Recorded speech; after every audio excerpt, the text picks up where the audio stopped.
You're 18. The year is 1944. Okayama, Japan. Your dream job, arranging cedar combs in your father's small village shop. The air is thick with wood shavings, almost cozy.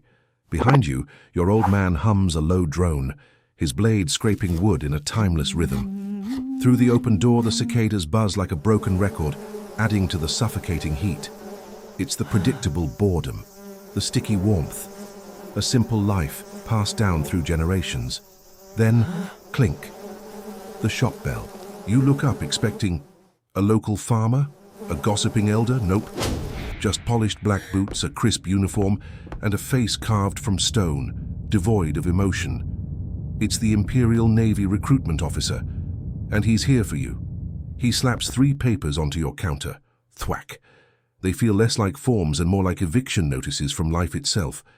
Your father's humming dies. His blade freezes mid-carve. Choose, the officer says, his voice flatter than a winter rain, utterly devoid of human warmth. Option 1, you passionately volunteer to die for the Emperor. Option 2, you simply volunteer.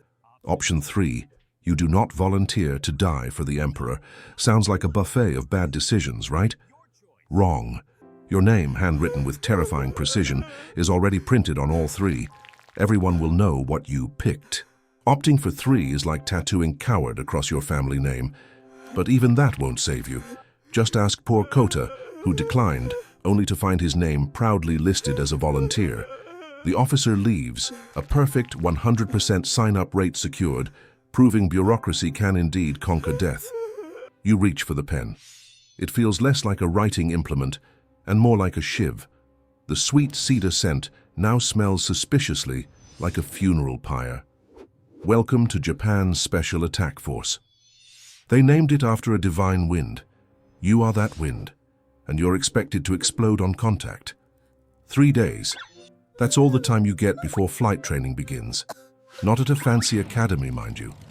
No, this is a base where the very concept of landing practice is met with confused stares. Why waste time, Captain Watanabe asks, his smile like a horror movie poster, on skills you'll never use. This week, takeoff. Next, navigation. Then, how to hit things. Landing, what's landing? Your planes are essentially oversized, single-use firecrackers with wings. American pilots get 240 hours of training. You get 40, and a good luck from a priest. It's like learning to drive by only ever practicing how to accelerate towards a very large, very inconvenient cliff. Your advanced combat training involves aiming at painted ships. Flight deck, maximum damage, the instructor barks, as if discussing picnic spots. Bridge, kills command, maximum damage. At 18, your career counselor is teaching you how to be a human torpedo. The psychological conditioning is relentless. Every meal is a death meditation.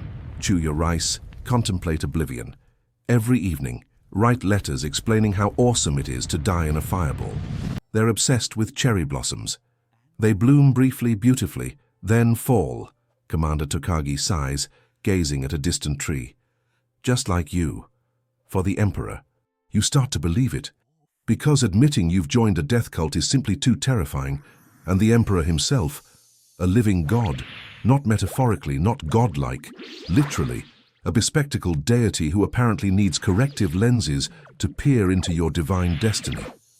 You're expected to die for an immortal wearing glasses, an all-powerful being who needs teenagers to blow themselves up to save his empire. The logic is, of course, absolutely flawless. If you refuse to think, the religious manipulation runs deep. Die in battle, become a kami, a divine spirit protecting Japan forever from Yasukuni Shrine. See you at Yasukuni becomes your casual goodbye. But the pressure isn't just spiritual. Japan's shame-based society ensures that refusing means your entire family becomes untouchables. Parents, siblings, grandparents, all suffer for your cowardice. Emotional blackmail, neatly wrapped in a patriotic ribbon, and the training itself. 6 months in and prison feels like a luxury spa. The hierarchy is elegantly simple. Anyone above your rank can beat you bloody. Uniform wrinkle, beat down. Slow salute, beat down. Glance at the Emperor's photo with insufficient reverence, beat down. Your day is a relentless cycle of calisthenics, gun maintenance, and corrective instruction that looks suspiciously like torture. Poisokawa Daiki, a quiet boy from Kagoshima, took a rifle stock to the face until his own mother wouldn't recognize him.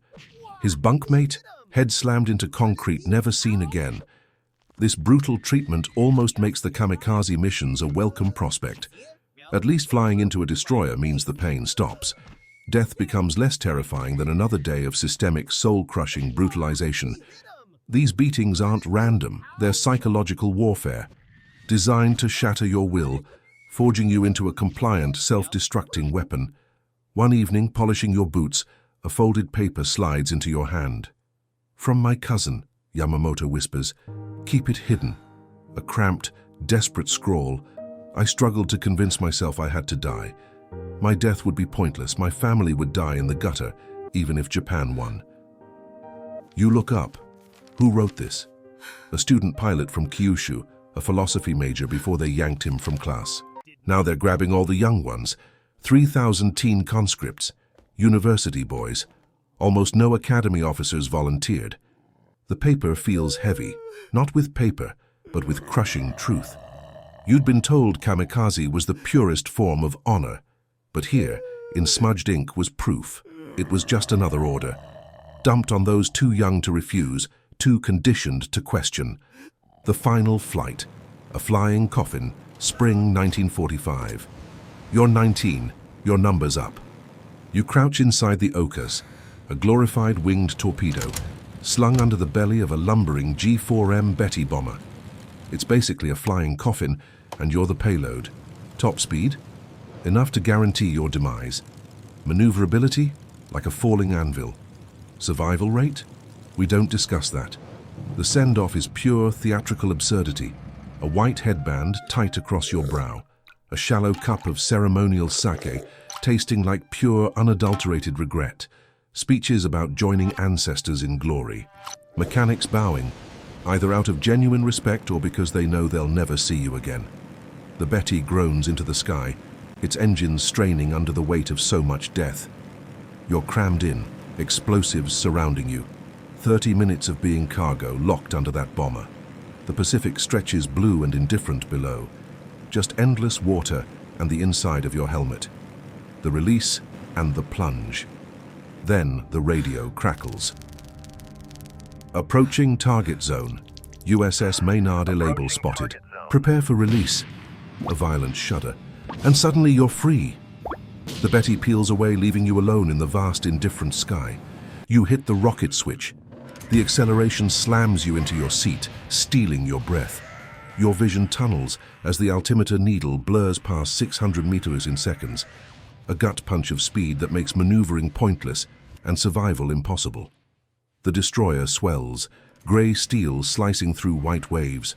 Other Okas streak past, each a brief violent blossom of fire and smoke. For a split second, instinct screams, pull up, fake a malfunction, find any excuse to live.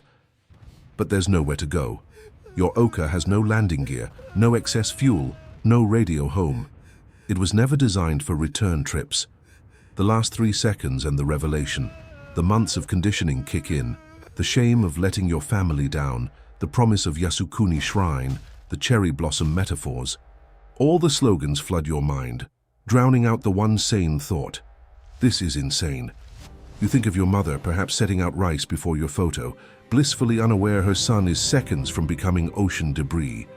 You think of the shop you'll never open, the life unlived, the children who will never exist because the men giving orders plan to survive this war. The destroyer's deck explodes in size. Every rivet is visible. Sailors scatter, some diving, some frozen. Someone screams into a radio. But nothing can stop what's coming. 3 seconds, a white flash, and then nothing. But those 3 seconds stretch forever. Long enough to understand that this wasn't heroic sacrifice. It was a waste of life, waste of potential, waste of everything you could have been if powerful men hadn't decided your death was more valuable than your existence. The lingering aftermath. Your name is added to Yasukuni Shrine. Your family receives a folded flag and condolences. Military reports list you as one successful kamikaze attack among thousands. The war drags on for 9 more months, and then Japan surrenders anyway. And somewhere in the Pacific, fish swim through the wreckage that was once an 18-year-old boy. A boy who just wanted to arrange cedar combs in his village shop. The kamikaze program killed 3,800 Japanese pilots, mostly barely trained conscripts. Strategically, it was a failure, sinking only 47 Allied ships while damaging hundreds. No major American carriers or battleships were destroyed.